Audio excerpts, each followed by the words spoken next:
हमारे गुरु दादा भगवान, गीता भगवान, अम्मा जी को करोड़ों वंदन है, करोड़ों नमन है। सभी देवी देवताओं को और सभी प्राणियों को हमारा नमन है, हमारा वंदन है। और सब रूप में भगवान है, सब रूप में नारायण है। सिया राम मैं सब जग जानी, करूं प्रणाम जोरी जुग पानी। तो सारा जगत जो है वो सिया राम में है, तो सबको हम प्रणाम करते हैं, सबको हम नमन करते हैं कि सब रूप में भगवान है। जड़ चेतन सब भगवान बन गए हैं। है ही भगवान, है ही भगवान, है ही भगवान। आज हमने टॉपिक जो लिया था वो थोड़ा बहुत जनरल है। जैसे गुरु ने बताया कि संसार तो रास्ता है और भगवान हमारी मंजिल है।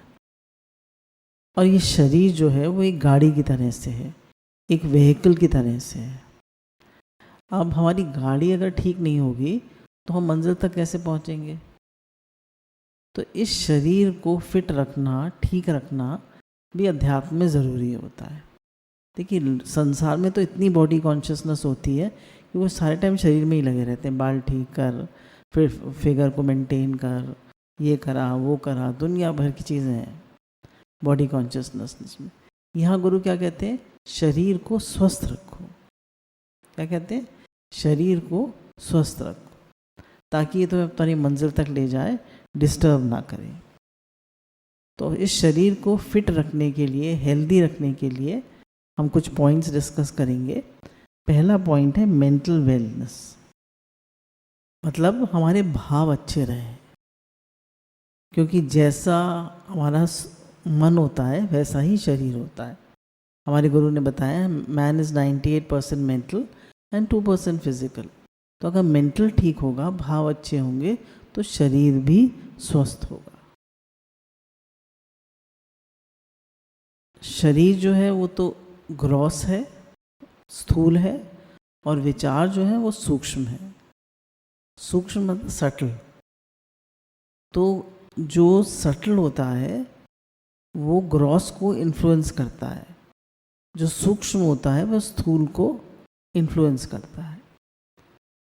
तो अगर हमारे विचार अच्छे होते हैं तो हमारे शरीर भी स्वस्थ होता है। तो गुरु कहते हैं कि कोई भी विचार अपने मन में नेगेटिव मत आने दो।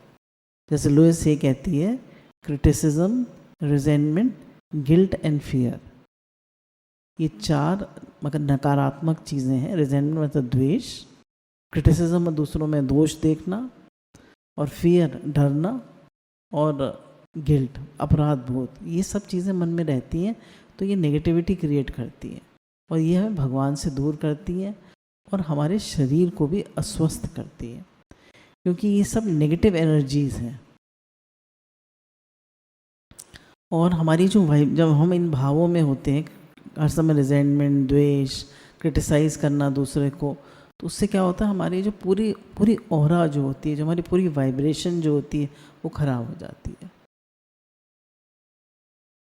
तो हमें कोई भी नेगेटिव वाइब्रेशन अपने मन में नहीं आने देना है। हमें शुद्ध सात्विक विचार में रहना है कि मैं भगवान का हूँ, भगवान मेरे हैं, और सब रूप में भगवान है। सब गोविंद है, सब गोविंद है, गोविंद बिन नहीं कोई। तो अगर हम शुद्ध भाव में, भगवत भाव में, शुक्रानों में रहेंगे तो हमारा शरीर भी स्वस्थ रहेगा। तो कोई भी नेगेटिव विचार, कोई भी गलत विचार, कोई भी इल फीलिंग, कोई भी राग द्वेष के विचार अपने मन में हमारे नहीं आने देना है। तो ये पहला पॉइंट था। दूसरा पॉइंट है ईट हेल्दी। अब हमारे 3 प्रकार के भोजन होते हैं, सात्विक, राजसिक और तामसी। सात्विक जैसे भगवान ने गीता में कहा, फल, सब्जियां, दूध, दही, दालें, रोटी, चावल, सब ग्रेन्स, ये सब सात्विक हैं। अब सात्विक की क्या क्या डेफिनेशन है? जो हमें शक्ति दे, बल दे और आरोग्य प्रदान करे। क्या कहते हैं, आयु, बुद्धि, बल, आरोग्य, सुख और प्रीति को बढ़ाने वाले। ये इसमें कौन कौन से हैं? रसयुक्त, चिकने, स्थिर रहने वाले तथा स्वभाव से ही मन को प्रिय लगे। ऐसा आहार अर्थात भोजन करने के पदार्थ सात्विक पुरुष को प्रिय होते हैं।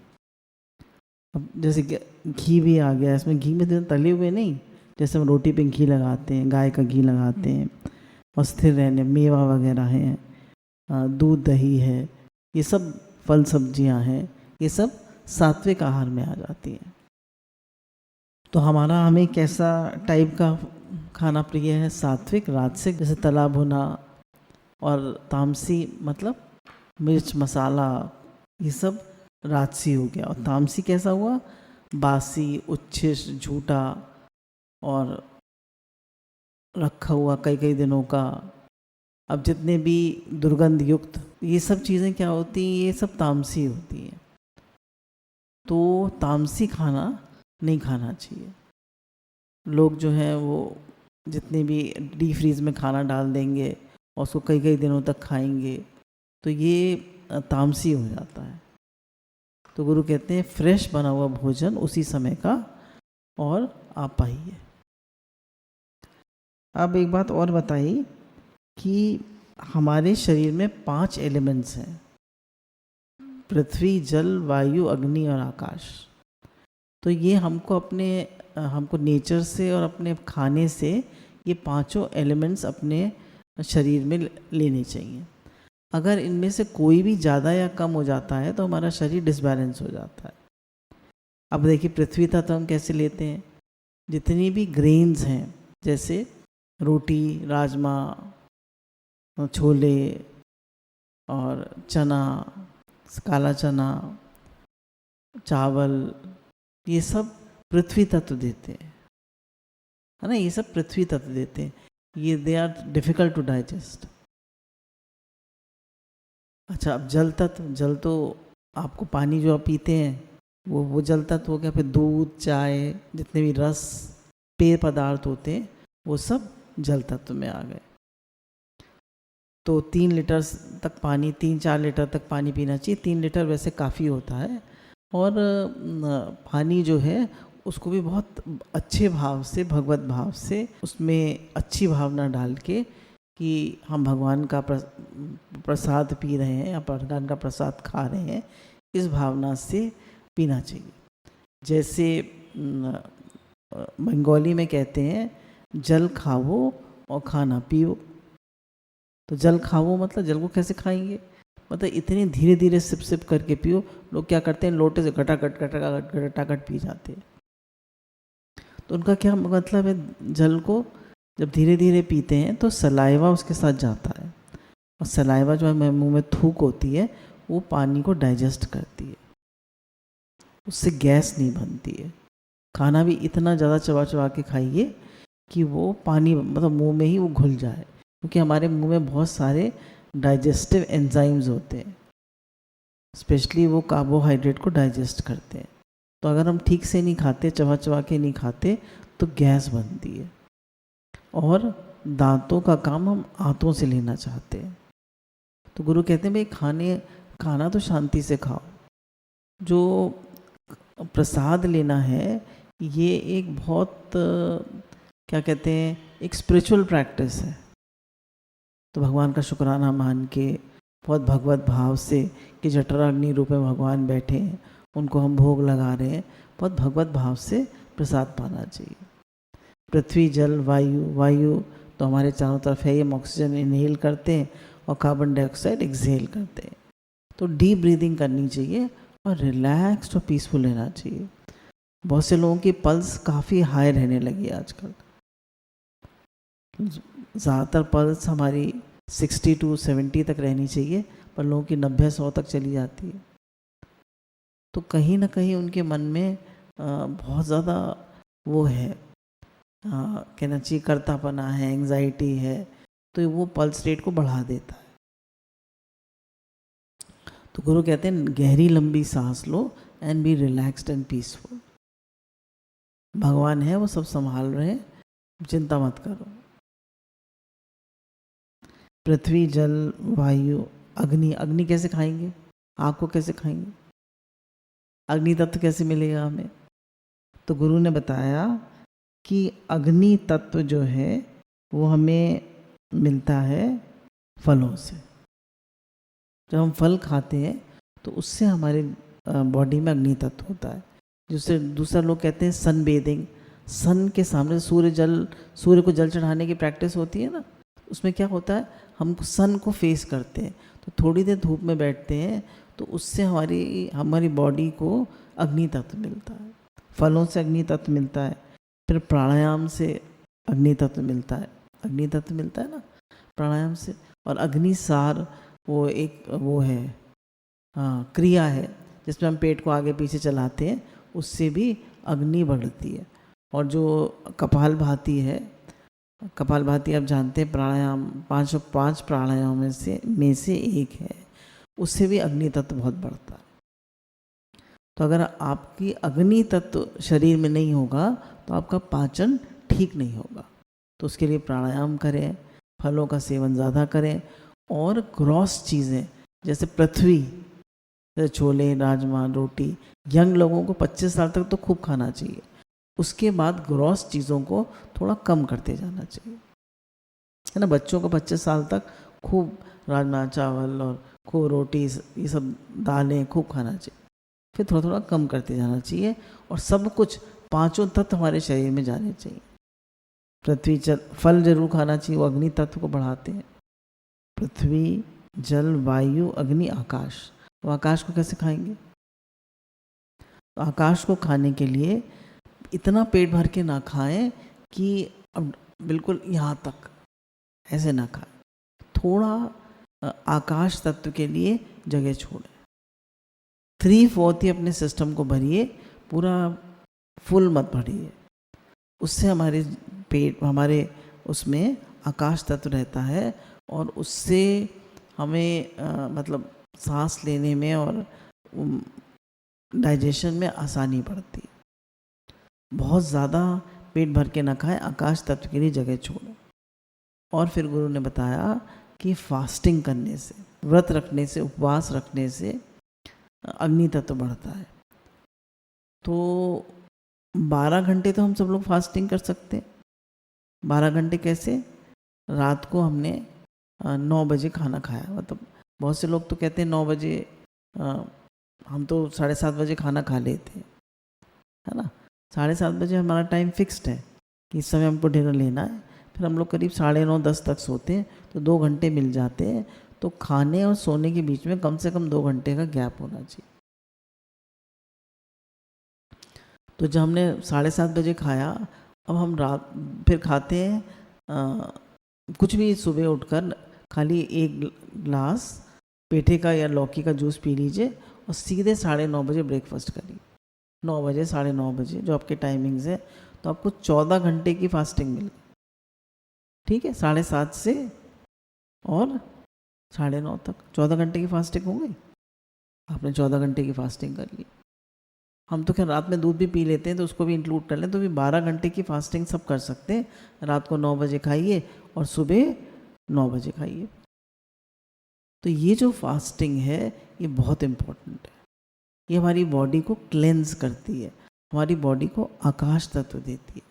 आप खाते ही जाएंगे, खाते ही जाएंगे, खाते ही जाएंगे, तो बॉडी में आकाश तत्व नहीं बचेगा।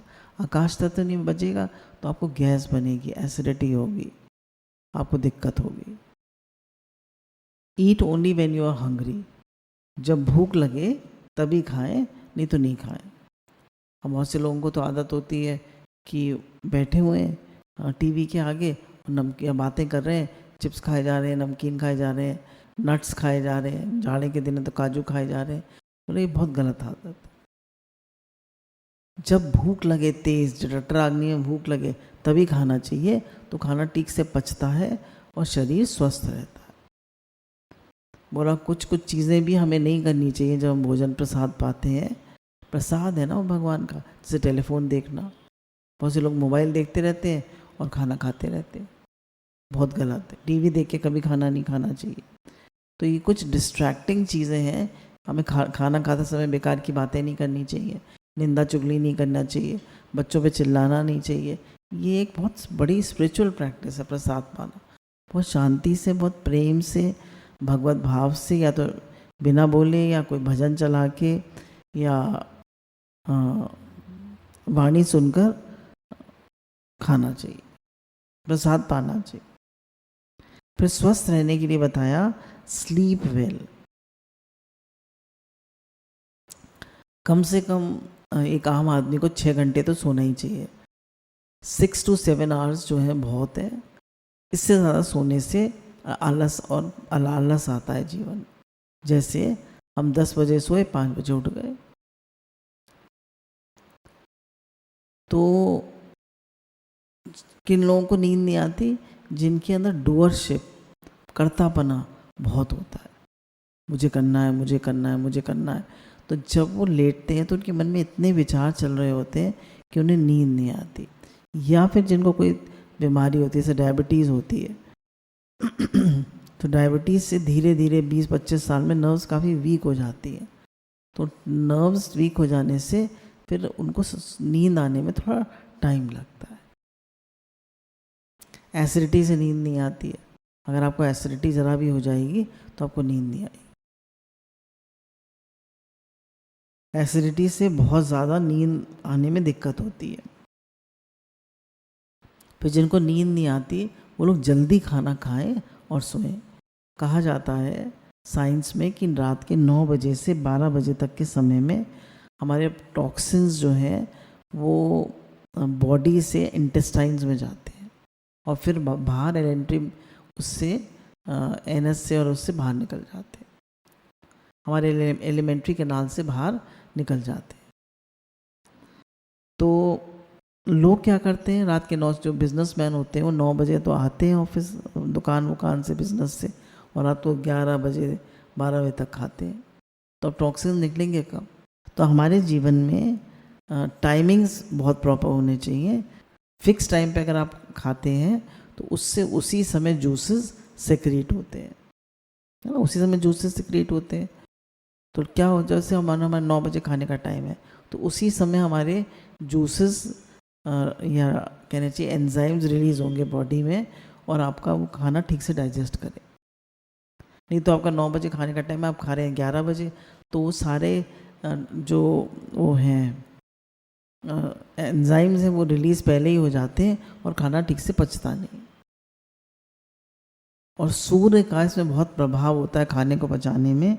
शाम का खाना जल्दी खाने से क्या होता है, जब शाम को सूर्य छिप जाता है उसके बाद डाइजेस्टिव पावर डिक्रीज होती जाती है। तो सबसे हेवी मील जो है वो लंच होता है, उसको राजभोग कहते हैं। तो लंच हेवी लेने से क्या होता है, क्योंकि सूर्य उस समय पूरा फुल अपने उसमें है प्रभाव में, तो खाना जल्दी पच जाता है। और रात का मील क्योंकि सूर्य बिल्कुल छुप चुका है तो सबसे लाइट होना चाहिए। तो हमारे जीवन में समर्पण अगर होता है, जैसे अर्जुन ने कहा कि अर्जुन, उन्होंने भीष्म पितामह ने प्रतिज्ञा करी कि मैं अर्जुन को, मतलब 5 पांडवों में से किसी एक को नहीं रहने दूंगा और अर्जुन को मार दूंगा, शायद ये प्रतिज्ञा करी थी। तो भगवान ने जाके देखा कि अर्जुन तो आराम से सो रहे हैं। बोले तुमने भीष्म पितामह की प्रतिज्ञा नहीं सुनी? बोले सुनी है। तो बोले आप है ना कन्हैया, तो भगवान कंट्रोल कर रहे हैं ना, भगवान के हाथ में है ना सब कुछ, तो हम क्यों इतनी चिंता करें, हम क्यों इतना सोचें? तो जब हम ज़्यादा सोचते हैं, ज़्यादा चिंता करते हैं, ज़्यादा काम अपने हाथ में ले लेते हैं तो हमें, हमारी नींद को ये सब चीज़ें डिस्टर्ब करती हैं। और रात को सोने से पहले कोई टेलीफोन नहीं, कोई टीवी नहीं, कुछ भजन सुन के या कुछ अच्छा सुन के या अच्छा पढ़कर या कोई भक्त चरित सुनकर तब सोना चाहिए।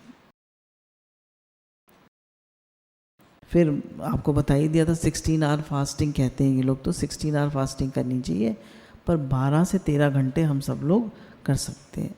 इससे हमारे शरीर में आकाश तत्व बढ़ता है। फिर 6th पॉइंट है कीप योर बॉडी क्लीन। अपने शरीर को साफ रखना चाहिए, ठीक टाइम पे स्नान करना।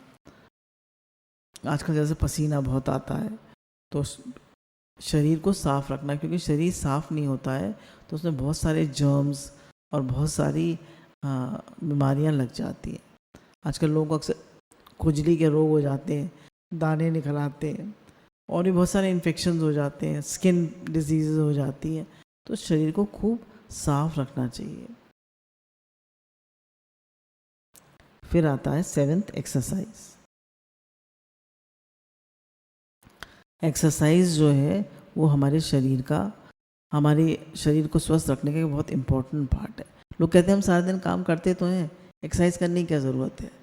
नहीं, एक्सरसाइज वो होती है जिसमें हमारा दिल धड़कने लगे, हमारी सांस फूलने लगे, जिसमें हमें पसीने आने लगे, वो उसको एक्सरसाइज कहते हैं। जैसे फॉर एग्ज़ाम्पल हम ब्रिस्क वॉकिंग करते हैं, या मैंने देखा है जैसे हम सूर्य नमस्कार करते हैं, मानिए हमने 7-8 सूर्य नमस्कार किए तो हम हाँफने लगेंगे, या फास्ट एरोबिक्स किए तो हम हाँफने लगेंगे। तो जब तक आप हाँफे नहीं तब तक वो एक्सरसाइज नहीं होती। पूरा आप हाँफने से क्या होता है, आपकी हार्ट बीट बहुत फास्ट हो जाती है। उससे क्या होता है कि आपके हार्ट जो है वो स्ट्रॉन्गर होता जाता है। क्योंकि जब वो लोग उससे भगाते हैं ना ट्रेडमिल पे, तो क्या करते हैं, 10 मिनट तो भगाते ही रहते हैं। पहले थोड़ा स्लो करते हैं, फिर फास्ट, और फिर फास्ट जब करते हैं तो लास्ट में उसको इंक्लाइन भी कर देते हैं। इंक्लाइन मतलब जैसे आप थोड़ा सा पहाड़ पे चढ़ रहे हैं, आपको भागते ही रहना है, तो सांस फूलने लगती है। तो ये देखते हैं आपके हार्ट में कितनी पावर। तो जब आप एक्सरसाइज करते हैं, आपको हाँफने की आदत है, तो दैट मीन्स आपका आप इतनी एक्सरसाइज कर रहे हैं कि आपके हार्ट को पावर मिल रही है। जो लोग, ये हेल्दी इंडिविजुअल्स के लिए है जिनको हार्ट की टेस्टिंग कराते हैं, डॉक्टर की गाइडेंस में ही ट्रेडमिल टेस्ट करना चाहिए। और सबसे अच्छी और आसान एक्सरसाइज है वॉकिंग हर एक कोई सेफली कर सकता है। पर जैसे इधर से शरीर 65 ईयर्स का हो गया है, तो हम इधर से भी एक्सरसाइज करते हैं। जब वो करते तो एक ट्रेनर के अंडर में है, पर जब वो कराता है तो हाँफने लगते। तो उससे क्या होता है कि आपकी ब्लड सर्कुलेशन इम्प्रूव होता है, और कुछ खाया हुआ नहीं होता है सुबह सुबह, तो पूरी बॉडी जो है वो डिटॉक्सिफाई हो जाती है।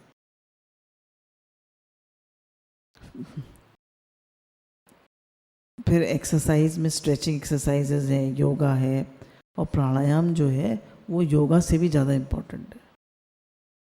प्राणायाम जो है वो योगा से भी ज़्यादा इम्पोर्टेंट है, क्योंकि वो हमारी बॉडी में पूरा अग्नि तत्व को लाता है, और सारी जो हमारी ब्रेथ है ना, पूरी बॉडी को ऑक्सीजनेट कर देता है, अग्नि तत्व को बढ़ा देता है, हमारे लंग्स को साफ कर देता है।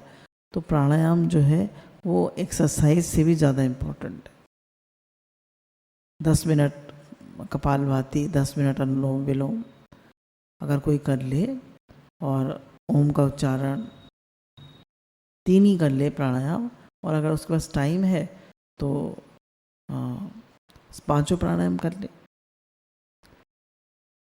और कहा कि जब हम दूध अगर हमको गाय का मिल सके तो गाय का दूध पिए, उससे हड्डियाँ मजबूत होती हैं और ब्लड लेवल अच्छा होता है, और ब्लड की क्वालिटी भी अच्छी बनती है।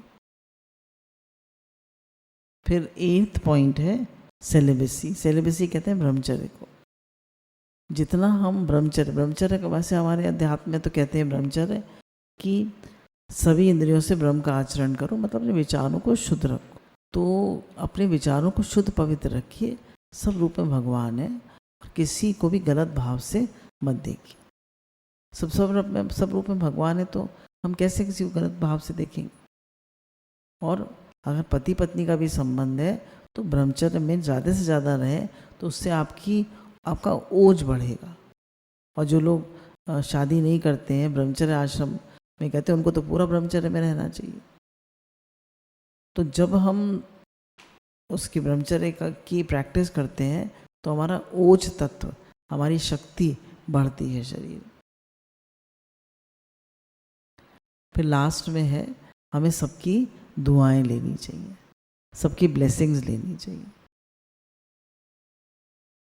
हमारे घर में जो धन आता है वो दुआओं से आना चाहिए, उससे नहीं आना चाहिए, क्या कहना चाहिए, कर्ज से, बद्दुआओं से नहीं आना चाहिए, दुआओं से आना चाहिए। बद्दुआ कैसे, हम लोगों को दुख देकर, उनका खून चूस कर, गरीबों को कम पैसे देकर हम धनवान बन जाते हैं, तो हमारे घर में बद्दुआएं आती हैं। तो हर एक किसी की दुआएं कमाइए, हर एक किसी के लिए प्रेम का भाव रखिए, हर एक किसी के लिए भगवत भाव रखिए। जैसे एक बॉडी कॉन्शियसनेस है और एक सोल कॉन्शियसनेस है। बॉडी कॉन्शियसनेस क्या है कि ये मैं हूँ, हम और ये मेरे घर, ये मेरा परिवार है, हम दो हमारे दो। हम रात दिन मेहनत करते हैं किसके लिए? अपने परिवार के लिए। Me and my family, this is body consciousness. तो वो सिर्फ उनके लिए सोचेगा, उनके लिए, उनके बारे में सोचेगा और उन्हीं के लिए जिएगा, उन्हीं के लिए मरेगा। तो उसको दुआएं ज़्यादा नहीं मिलेंगी। और सोल कॉन्शियसनेस क्या है कि सारा ब्रह्म, सोल क्या है? वो एक है। आत्मा क्या है? एक है। वहाँ एकत्व है, वहाँ सबसे अपनापन है, क्योंकि सोल एक है। जहाँ तक जाति दृष्टि है, जहाँ तक फैली सृष्टि है, सर्वमम रूप है, ये मेरा ही रूप है, एक ही आत्मा है, सब रूप में भगवान है। तो ये सोल कॉन्शियसनेस है। तो जो सोल कॉन्शियसनेस है वो हमारे उसको एक्सपैंड करती है। वो सोचता है कि ये सब मेरी ही आत्मा है, सब रूप में भगवान है, तो उसका सबके लिए भाव होता है प्रेम का। अगर हम किसी के लिए भी द्वेष रखते हैं मन में, तो जैसे पिछली बार ये बताया था हमने वेडनेसडे के सत्संग में, तो उसके हम ऑरा से वो हो जाते हैं, उसके ऑरा और हमारा ऑरा मिल जाता है और उसकी नेगेटिव वाइब से हम कनेक्ट हो जाते हैं। जैसे मैंने कहा कि ये बहुत ख़राब है, ये बहुत मतलब नेगेटिव लेडी हैं और मुझे उनसे बहुत, मुझे उन पे बड़ा गुस्सा है, उनसे बहुत द्वेष है। तो अब क्या हुआ, जैसे ही मैंने उनकी बुराई करी तो हम उनके नेगेटिव ऑरा से कनेक्ट हो गए। अब उनकी जो वाइब्रेशंस हैं वो हमारे पास आने लगी। ठीक? तो जब भी हम किसी की बुराई करते हैं, किसी में कमियां देखते हैं, किसी के लिए इल फीलिंग्स रखते हैं, तो हम उसकी नेगेटिविटी से, उसकी वाइब से कनेक्ट हो जाते हैं और वो सब हमारी तरफ फ्लो करने लगती है। और जब हम भगवान का नाम लेते हैं, जब हम संतों से कनेक्ट होते हैं, जब हम भगवत भाव में रहते हैं, तो हमारी जो वाइब्स हैं भगवान से कनेक्ट हो जाती है। हम गुरु के शुक्राने मानते हैं तो हमारी वाइब्स गुरु से कनेक्ट हो जाती हैं। हम संतों के बारे में सोचते हैं तो हमारा वाइब्स उनसे कनेक्ट हो जाती है। ठीक है ना? तो सोल कॉन्शियसनेस में रहें। सोल कॉन्शियसनेस में रहने से हमें दुआएं मिलती हैं। सबकी, उन्होंने ने कहा ये सृष्टि यज्ञ सहित है, सबकी सेवा करो, सबकी दुआएं लो। कोई कितना भी खराब, जैसे किसी ने कहा कि एक वो हमें मिले थे संत, वो तो बहुत ही चोर थे, तो जब भी उनका ध्यान आता है कि वह तो गेरुआ चोले में और देखो कैसा गलत काम कर रहे हैं, तो जब भी उनका ध्यान आता है तो नेगेटिव एनर्जी चली जाती है। तो अब उन्हीं से कनेक्ट हो गए ना, तो अब हमें भी उनकी नेगेटिव एनर्जी मिल रही है। अगर हम उनके लिए शुद्ध भाव रखें कि भैया आप इस चोले में हैं, आप तो बहुत अच्छा काम कर रहे हैं, आप तो सबको भगवान से जोड़ रहे हैं, आप तो बहुत अच्छे हैं, तो अब उनको हमारी पॉजिटिव एनर्जी मिली ना। अगर बच्चा हमारे घर में कोई बहुत शैतान है, हम ये कहते हैं बहुत जिद्दी है, बहुत शैतान है, बहुत जिद्दी है, बहुत शैतान है, तो उसको हम क्या एनर्जी दे रहे हैं? पूरा घर उसको क्या एनर्जी दे रहा है कि बहुत शैतान है, बहुत जिद्दी है, तो उसको उसकी वो जिद और शैतानी और बढ़ेगी ना। अगर हम कहें वो सच्चिदानंद स्वरूप है, प्रेम स्वरूप है, शांत स्वरूप है, बहुत अच्छा बच्चा है, बहुत प्रेमी है, बहुत प्यारा है, बहुत आज्ञाकारी है, तो उसके लिए हमें जो हमें दिख रहा है वो हमें नहीं सोचना है। ध्यान दीजिएगा, जो हमें दिख रहा है वो हमें नहीं सोच रहा, जो हम चाहते हैं कि ऐसा बने हमें वो सोचना है। हम चाहते हैं ना कि वो अच्छा बने, तो अच्छा सोचें उसके लिए और सबकी दुआएं कमाएं, सबके लिए भगवत भाव रखें, सबका शुक्राना माने, किसी के भी लिए भी गलत भाव नहीं रखें। अब किसी ने लिखा है, ये तो हमारे पॉइंट्स कंप्लीट हो गए कि हाउ टू बी हेल्दी। अपने भाव अच्छे रखें, सात्विक आहार लें, तभी खाएं जब भूख लगे, अच्छे से सोएं, ज़्यादा कर्तापना ना हो, फास्टिंग करें, 12 घंटे की फास्टिंग हर कोई कर सकता है। अपने शरीर को स्वच्छ रखें, एक्सरसाइज प्राणायाम करें, ब्रह्मचर्य में रहें और सबकी दुआएं कमाएं। अब किसी का प्रश्न आया है अभी अभी कि माइंड को रिलैक्स करने की कोई एक्सरसाइज बता दीजिए। माइंड को रिलैक्स करने के लिए एक तो डीप ब्रीदिंग होती है। आइए हम लोग 5 बार डीप ब्रीदिंग कर लें। गहरी लंबी सांस लेनी है, छाती और पेट को फुलाना है और धीरे धीरे छोड़ देना है।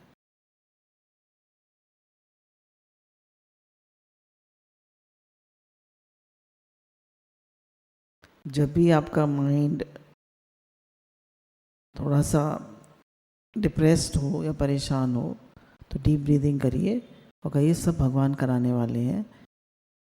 आप अपने को कर्तापने से हटाइए और जब हम ओम का उच्चारण करते हैं तो भी हमारा माइंड रिलैक्स होता है। ओम के उच्चारण में जो लास्ट में साउंड आती है ये माइंड को रिलैक्स करती है। ये बार मुझे बहुत ज़्यादा वो हो गई थी एसिडिटी, कई साल पहले की बात है। कुछ गलत खान पान से, दवाइयों से हो गई थी, बहुत ज़्यादा एंटीबायोटिक्स, बुखार आ गया था, उतर नहीं रहा था, खानी पड़ी थी, तो उसकी वजह से हो गई थी। उन्होंने जो मुझे कराने आते थे, योगा करी थी तब, तो प्राणायाम कराने आते थे, तो उन्होंने कहा कि ओम का उच्चारण करने से माइंड बहुत रिलैक्स होता है। तो ओम का उच्चारण भी कर सकते हैं। आइए हम लोग 5 बार ओम का उच्चारण करते हैं।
गुरु भगवान के शुक्राने हैं। तो ये 3 चीज़ें हमारे माइंड को रिलैक्स करती हैं, डीप ब्रीदिंग, ओम उच्चारण और मेडिटेशन। और मैंने देखा है अगर आप काफ़ी देर अनुलोम विलोम करें तो उससे भी माइंड बहुत रिलैक्स होता है। ज़्यादा ना सोचें, भगवान के समर्पित रहें, माइंड रिलैक्स रहेगा। गुरु भगवान के अनंत अनंत शुक्राने, शुक्राने, शुक्राने, शुक्राने।